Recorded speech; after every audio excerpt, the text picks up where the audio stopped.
am Beth Keener. And I'm Greer Howard. And we're the Local Lens. And today we have the esteemed pleasure of sitting down with Jaime Primak Sullivan, who is a powerhouse PR lady, a Southern transplant, a mother of 3, a star of her own reality TV show, and now the author of her own book. This woman does it all. Tell you what, that's quite a list of accomplishments. And I want to start. I'm tired just listening Are to you? it. Yeah. Wow. And I want to start with your book. So, how did this come about? You writing your own book? What inspired it? The short answer for me is love, but I didn't think it was authentic to have women believing that I had this budding career in LA and I had my own business, and then I just met this great man and it was really simple and he asked me to marry him, and like we tied it up in a bow and moved to Alabama, and it was just easy because none of it was easy. So many fans were asking me questions like, well, how did you meet Michael if you lived in LA? And how did you date long distance? And what was that like? And they started making it very personal to them. I thought, you know what? There's a story here. So I came up with the title, The Southern Education of a Jersey Girl, because I had learned so much about life and about love and friendship below the Mason-Dixon. And I felt like Jersey Belle maybe had given the impression that, you know, I was resistant to the South and I wanted to move home. But the truth was that I really do love the life that I've built, and I wanted to showcase that. So I was able to do that in the book. What has surprised you most about being a Southern transplant? I think honestly the fact that there is still such a northern-southern divide. People don't realize when you're from the north and you know, accents give it away. Mannerisms give it away. So I can't hide the fact that I'm not Southern. No matter if I try to dress the part, you know, as soon as I start talking, people know right away. And they're like, oh, you're not from here. And the fact that there is still such a clear divide between the North and the South, to me, is very surprising. Hollywood gives us Deliverance and Honey Boo Boo. Right. And they're like, here's the South.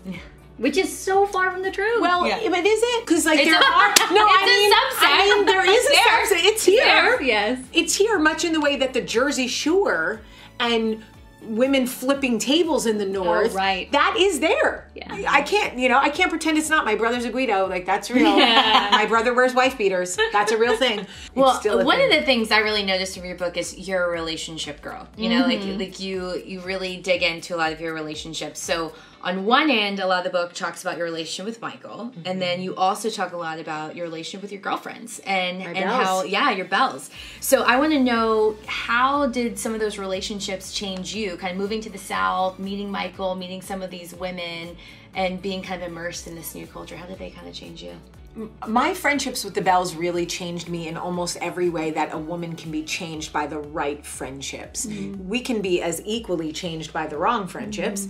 But I, for the first time, realized that who and what I am and how I behave and the way I speak is a reflection, not only of the women I keep in my space, but what space I'm putting on them. Meeting girlfriends at a stage where it's not about going out and having a great time and hitting the bars, you know, it's a very like meaningful, I'm gonna baptize my child, I'm gonna renew my vows. These types of things are so incredibly meaningful, big picture, and I had this new tribe to share that with. Now, you are so open book, pun intended, since we're talking about your book. Yes. So the thing that I find most fascinating with your success with Coffee Talk is that you started it reflecting on your own life. And so how did that, and that's really what it is, right? And then you now help other people. Why do you think it's so successful? Well, I can only say, you know, I believe wholeheartedly in be who you needed when you were younger. And I didn't have any really good coping mechanisms or tools in place when I was young. So I was very self-destructive. I wish that I had had a voice that looked as sort of train wrecky as I did. Every morning when I sit down in front of Coffee Talk, I go like, I say, try to be your most authentic self in all its messy glory, because your message will connect with even one person who is watching going, I just don't know how the sun will ever shine again.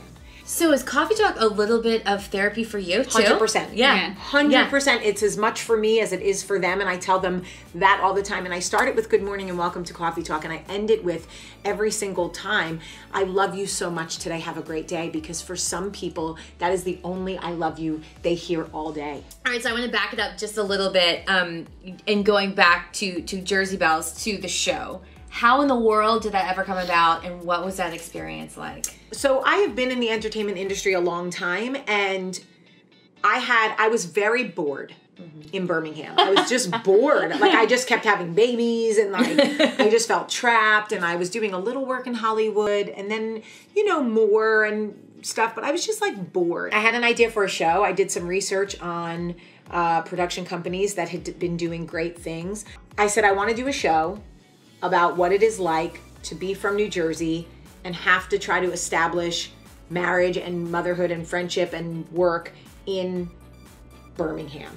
And I said, I have a great title for the show. I want to call it Jersey Belle. They totally got what it was. And I said, the only place I think it lives is on Bravo. And Bravo was looking for new content that was different than The Housewives. So we pitched it to them, and they bought it. And the whole deal was unprecedented. They let me produce it as a first-time producer. I starred in it.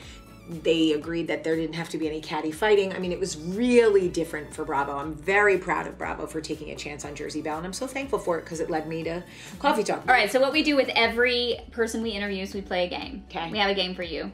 I entitled it Shock and Awe because you Shock and Awe. are I like it. so good. I like it. With full disclosure. So full disclosure then? Yeah, We're really playing? This is a thumbs up or thumbs down game. Right, so you have you're your gonna Never underestimate the power of a well-placed thumb. We're not going to get into too much detail. We are just going to ask questions. Yeah. So I'm just giving you this can give the thumbs Yeah. up or down. Have you ever farted and a little poop came out as an adult? Have you ever hit a park car and not left a note? I tried, but then someone saw, so I had to leave the note. But I was taken off. All right, have you ever streaked? Streaked? Streaked. I have never streaked, but I did strip. Ooh. Does that count? Yeah, I like it. Totally. Okay. Have you ever had to wear your underwear more than 2 days in a row? Yes. Have you ever had a walk of shame but didn't know where you were or where to walk? No. Okay, have you ever taken office supplies without anyone knowing? Have you ever Facebook stalked an ex? Yesterday. And lastly, have you ever badmouthed someone and been totally caught? Yes. I have. Yep. In my life, yes. Yes. Yeah. I think we could all admit that. It's happened. Yeah. It's happened. Unfortunately. And being caught. Oh, man. Well, Jamie, I tell you what, it's been an absolute pleasure chatting with you today. Thank you so much for giving us some of your time. And everybody watching, you need to check her out, facebook.com/Jaime Primak Sullivan to catch up with all of her crazy adventures. Get her book, The Southern Education of a Jersey Girl, and you won't regret it. Yeah, you won't regret it. Check out Coffee Talk, and we'll be looking forward to the show as well. So a lot to be looking forward to. So stay locked in on With Lensing. I'm Greer Howard. I'm Beth Keener, and we'll see you next time.